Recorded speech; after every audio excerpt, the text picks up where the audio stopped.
सभी भाइयों एवं बहनों को नमस्कार। स्वागत है आपका आपके अपने चैनल शुक्ला सर ईएसबी में। और हम यहाँ पर आपके लिए लेकर के आ गए हैं मध्य प्रदेश ग्रुप 4, मध्य प्रदेश आबकारी, समूह 1 उप समूह 2, MP SI, MP police constable और मध्य प्रदेश में होने वाली सभी भर्ती परीक्षाओं की दृष्टि से अति महत्वपूर्ण क्लास है मध्य प्रदेश सामान्य ज्ञान। जैसा कि आप जानते हैं, मध्य प्रदेश में कोई भी एग्जाम हो, अगर वो वनडे एग्जाम है, 100 नंबर का एग्जाम है, तो ये मान करके चलिए कि 20 से 22 नंबर का आपको एमपी जीके देखने को मिलने वाला है। तो ये जो 20 से 22 नंबर है, इसको हमको इस तरह से कवर करना है कि इसमें से एक भी क्वेश्चन गलत नहीं होना चाहिए। ये 22 नंबर हमारे बिल्कुल पक्के होने चाहिए, ठीक है। क्योंकि अभी आपने एमपी पुलिस का रिजल्ट आया देखा है, एक एक नंबर के लिए इतनी जद्दोजहद करनी पड़ रही थी। फिजिकल में देखो, फिजिकल में आप नंबर लाना, एक नंबर लाना बहुत कठिन होता है, लेकिन आप उसका रिटर्न में नंबर लेकर के आ सकते हैं, ठीक है। तो रिटर्न इतना मजबूत कर लो कि अगर फिजिकल थोड़ा सा गड़बड़ भी है तो उसको थोड़ा सा मैनेज कर सकते हैं, ठीक है। चलिए, तो मध्य प्रदेश सामान्य ज्ञान एमपीजी के पार्ट 1 ऑलरेडी करा चुके हैं, जिसमें हमने एमपीजी की बेसिक जानकारी आपको दी थी। आज हम उसके आगे का पार्ट 2 कराने वाले हैं, जहां पर मध्य प्रदेश का हम गठन करने वाले हैं। और ये सबसे महत्वपूर्ण पार्ट होता है। जैसे मैथ में लोग स्टैटिक्स को छोड़ देते हैं ना, पढ़ते नहीं है, बाद में जब स्टैटिक्स एग्जाम में आती है माध्य माध्यिका बहुलक, तो फिर ऊपर देखते हैं कि ये क्या हो गया, ठीक है। तो ऐसा ही मध्य प्रदेश गठन से 2-3 प्रश्न आ जाते हैं जिस टाइम, फिर समझ में नहीं आता कि अब क्या करें। तो मध्य प्रदेश के गठन को हम अच्छे से कंप्लीट करने वाले हैं, ठीक है। एमपीजी के ऐसे पढ़ें कि दोबारा आपको पढ़ना ना पड़े, और जितनी भी एमपीजी के प्रश्न आए वो सारे के सारे प्रश्न हमारे ठीक होने चाहिए। चाहे किसी भी लेवल का एग्जाम हो, एमपीपीएससी लेवल का एग्जाम हो, उसमें भी हमारे सारे प्रश्न सही हों। इस लेवल की तैयारी हम आपको करवाने वाले हैं। तो वीडियो को लाइक कर दीजिए, चैनल को सब्सक्राइब कर लीजिए, जिससे कि आगे जितनी भी वीडियो आने वाली हैं वो टाइम टू टाइम आपके पास में पहुंच सके। चलिए, क्लास शुरू करने से पहले आपको बता दें, एमपी एसआई 2025, एमपी आबकारी 2025, एमपी टेट वर्ग 3 चयन परीक्षा, एमपी पुलिस कांस्टेबल, इन सब के कंप्लीट नोट्स उपलब्ध हैं। अगर आप इन सब के सुपर सिलेक्शन नोट्स लेना चाहते हैं तो क्या कर सकते हैं, इसके लिए छोटा सा काम करना रहेगा। ये आपको क्यूआर कोड दिखाई दे रहा है, इस क्यूआर कोड का स्क्रीनशॉट ले लीजिए। अगर आप एमपी एसआई के नोट्स लेना चाहते हैं, कंप्लीट नोट्स, ऑल सब्जेक्ट आपको मिलेंगे, हिंदी भी रहेगा, इंग्लिश भी रहेगा, जीके रहेगा, मैथ रहेगा, रीजनिंग रहेगा, सब कुछ, कंप्यूटर भी इसमें रहेगा, सब कुछ रहेगा। एमपी एसआई के कंप्लीट नोट्स आपको मात्र 199 रुपये में उपलब्ध हैं।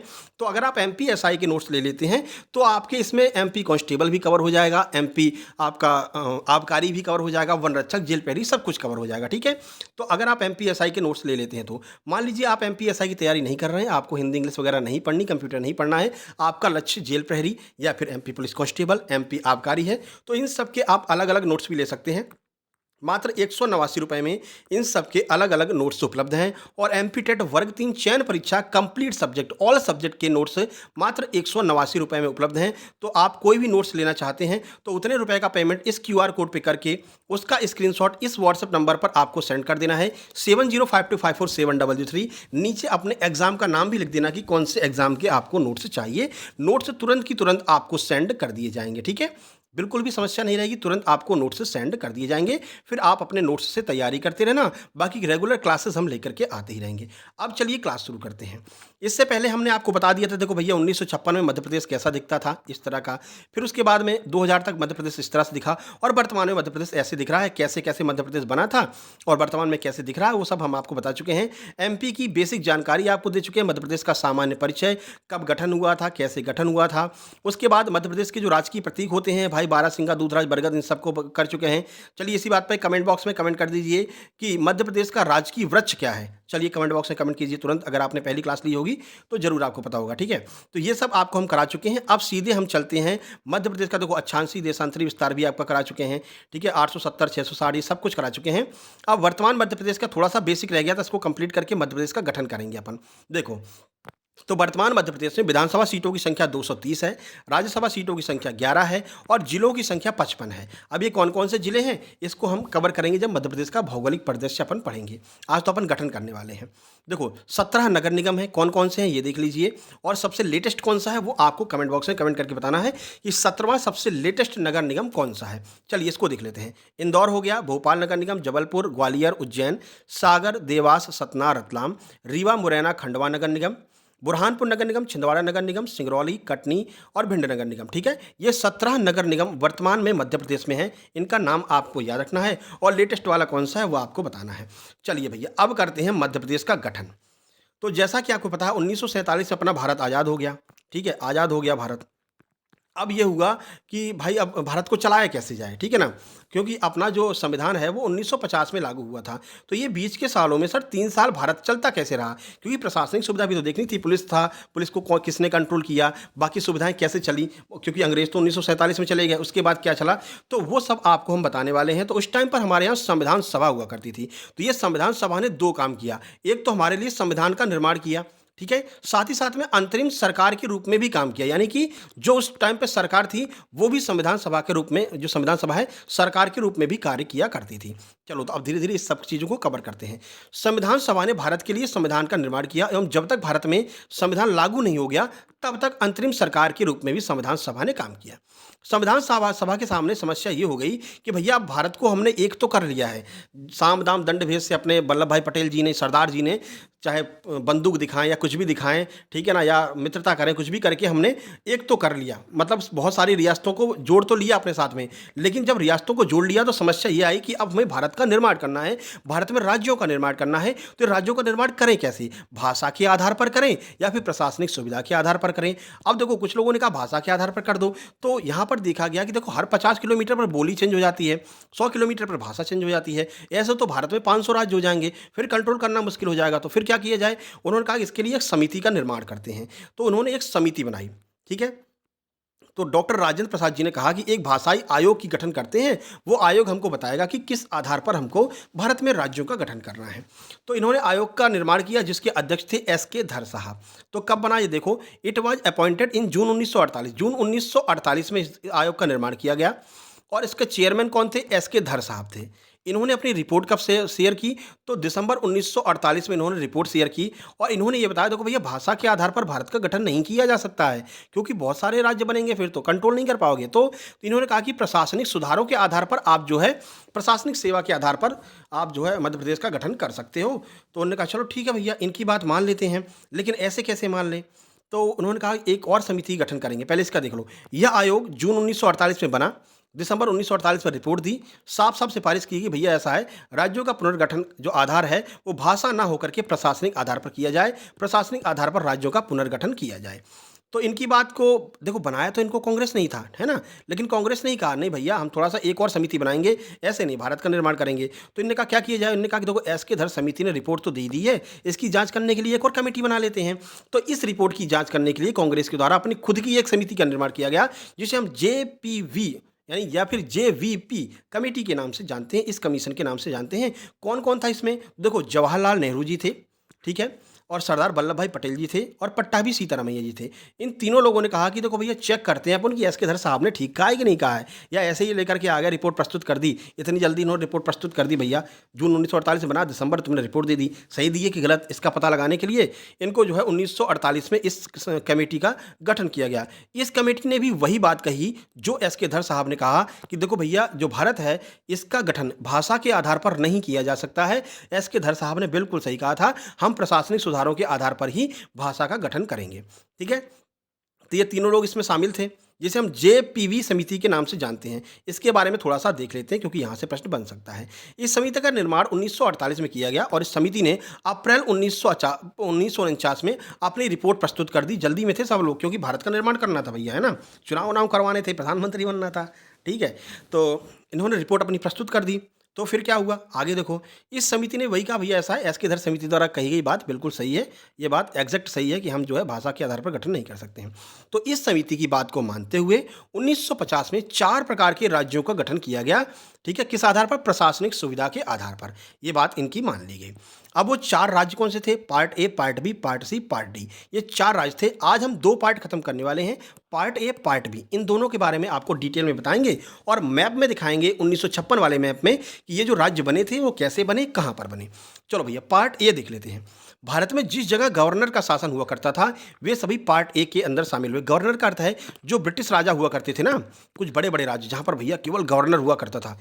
गवर्नर का जलवा था उस टाइम पे। तो गवर्नर जहाँ-जहाँ शासन करते थे, उसको पार्ट ए में रखा गया। अब वो ऐसे कौन से राज्य थे? तो कुल मिलाकर के 216 देसी रियासतें थीं, जो ब्रिटिश भारत मतलब जहाँ पर ब्रिटिश लोग कार्य करते थे, ब्रिटिश के गवर्नर कार्य करते थे, केवल ब्रिटिश शासन चलता था और उसके अड़ोस पड़ोस को मिला करके, अड़ोस पड़ोस वाले सबको मिला करके पार्ट ए राज्य का निर्माण हुआ और इस तरह से पार्ट ए में कुल 10 राज्य शामिल हुए। 10 राज्य का निर्माण हुआ पार्ट ए के अंदर। कौन कौन से थे वो राज्य? देखो, उस टाइम पर आसाम हुआ करता था, असम नहीं था, ठीक है। देखो ये राज्य बने, आसाम, बिहार, मध्य प्रदेश। मध्य प्रदेश में कौन कौन था? सेंट्रल प्रोविंस, जिसे हम सीपी बरार के नाम से जानते थे, उस टाइम मध्य प्रदेश केवल इतना हुआ करता था। उसके बाद में बॉम्बे, मद्रास, उड़ीसा, पंजाब। संयुक्त प्रांत का अर्थ है यूपी। यूपी को उस समय संयुक्त प्रांत कहते थे। जैसे मध्य प्रदेश को सेंट्रल प्रोविंस कहते थे, वैसे यूपी को उस टाइम पर संयुक्त प्रांत कहा करते थे, ठीक है। पश्चिम बंगाल और आंध्र प्रदेश, ये इतने जो राज्य थे वो जो है 10 राज्य मिलकर के पार्ट ए में शामिल हुए। यहाँ पर केवल केवल जो ब्रिटिश गवर्नर थे उनका शासन चलता था। अब मैप में देख लो ये राज्य कहाँ कहाँ पर है, छोटा सा कर लेते हैं इसको, है ना, अपने काम की चीज़ देख लेते हैं। छोटा सा कर लो भैया। देखो, सबसे पहले आसाम, पहला राज्य बना आसाम, ये रहा आसाम। उसके बाद में बिहार बना, ये रहा बिहार। 1956 का मैप है, ठीक है ना। अब देखो इसमें अपना एमपी कितना दिख रहा है, ये रहा एमपी, केवल इतना अपना एमपी दिखाई दे रहा है। भोपाल भी अलग हुआ करता था उस टाइम पे, ठीक है ना, भोपाल भी था, शामिल नहीं था। एमपी में कितना, केवल इतना था, जिस वजह से हम सीपी बरार सेंट्रल प्रोविंस कहा करते थे। तो अपना मध्य प्रदेश हो गया। बॉम्बे हो गया, उस टाइम पर बम्बई मुंबई नहीं हुआ करता था, बॉम्बे हुआ करता था, ठीक है। तो ये बॉम्बे हो गया। मद्रास हो गया, चेन्नई वेन्नई नहीं था, केवल मद्रास हुआ करता था उस टाइम पर। उड़ीसा हो गया, ये रहा आपका उड़ीसा। पंजाब हो गया, ये देखो पंजाब कहाँ पर है, ये रहा ऊपर, पंजाब हो गया। संयुक्त प्रांत यानी कि उत्तर प्रदेश, जो आज का उत्तर प्रदेश है, उस टाइम पर इसको यूनाइटेड प्रोविंस यानी कि संयुक्त प्रांत कहा करते थे। पश्चिम बंगाल ये रहा, वेस्ट बंगाल ये रहा, ठीक है ना। और आंध्र प्रदेश, आंध्र प्रदेश कहाँ पर है, ये रहा आपका आंध्र प्रदेश। इन 10 राज्यों को मिला करके पार्ट ए का निर्माण किया गया, जहां पर गवर्नर का शासन हुआ करता था। पार्ट ए समझ में आ गया? बिल्कुल भी कंफ्यूजन नहीं रहना चाहिए, ठीक है ना। इस पार्ट में बहुत ज़्यादा कंफ्यूजन होता है, यानी मध्य प्रदेश के गठन में बहुत ज़्यादा कंफ्यूजन होता है लोगों को, लेकिन एकदम सिंपल लैंग्वेज में आपको करा रहे हैं, मैप में भी दिखा रहे हैं, ठीक है। तो ये पार्ट ए की बात हो गई। अब बात करते हैं पार्ट बी की। ये पार्ट ए, पार्ट बी से क्वेश्चन आता है कि भाई पार्ट बी में कौन सा था, मध्य प्रदेश का कौन सा ऐसा राज्य था जो उस टाइम पे पार्ट बी में था, पार्ट ए में था, तो बता दिया आपको। अब चलो पार्ट बी की बात करते हैं। तो देखो, राज्य विधानमंडल के साथ साथ में जहाँ पर शाही शासन हुआ करता था, यानी कि देखो गवर्नर तो हुआ ही करते थे, अंग्रेज भी वहाँ पर कार्य करते थे, लेकिन वहाँ पर राजा रजवाड़े भी काम किया करते थे। तो उन सबको मिला करके पार्ट बी का निर्माण किया गया। पार्ट वन में क्या था, प्योर केवल अंग्रेज काम करते थे, और पार्ट बी में अंग्रेज भी थे, साथ साथ में देसी रियासतें जहाँ पर राजा वगैरह काम करते थे, जैसे अपना सिंधिया हो गए, होलकर हो गए, ठीक है ना, तो ये लोग भी काम करते थे और अंग्रेज भी काम करते थे, उनको मिला करके पार्ट बी का निर्माण किया गया। तो पार्ट बी में 275 देसी रियासतों को मिला करके नई प्रशासनिक इकाई पार्ट बी का निर्माण किया गया। पार्ट बी में 275 जो है देसी रियासतें शामिल थी, जिसमें राजा रजवाड़े हुआ करते थे। अब इन सब को मिलाकर के कुल 8 राज्यों का निर्माण किया गया। अब ये 8 राज्य कौन कौन से थे वो देख लीजिए।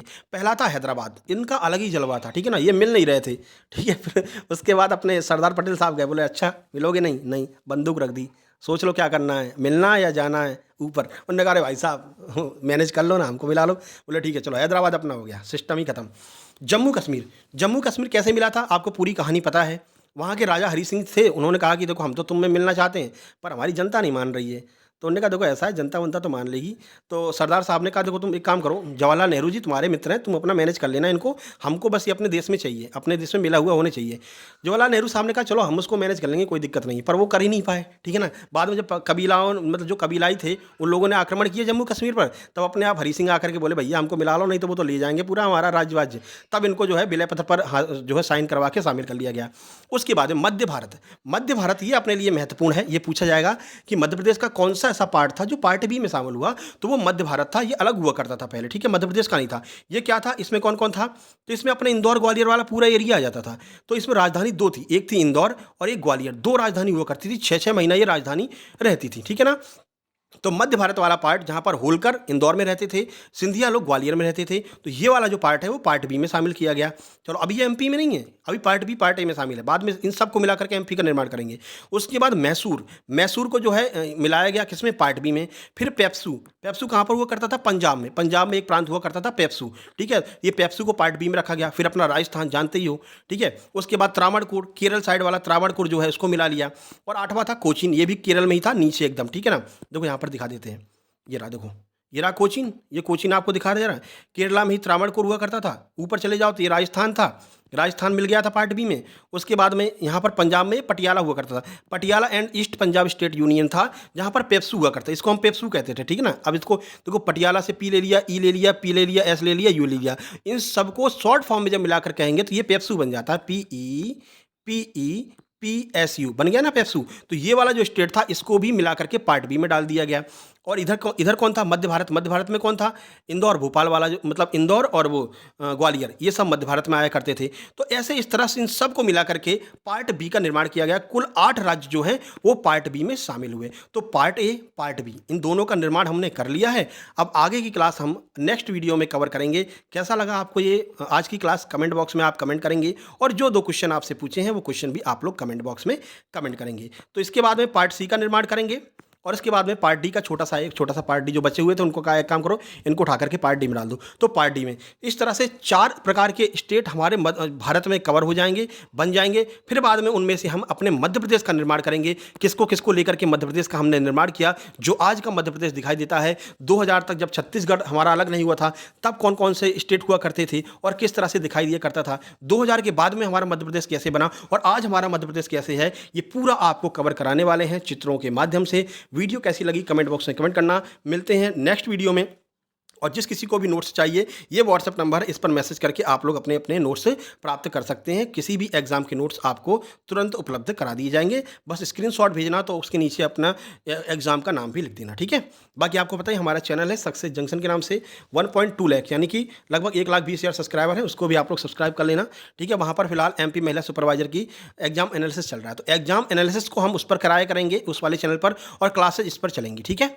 तो चलिए मिलते हैं नेक्स्ट वीडियो में, तब तक के लिए नमस्कार, धन्यवाद। वीडियो को शेयर जरूर करना, ये आप लोगों का फर्ज बनता है, ठीक है। चलिए धन्यवाद।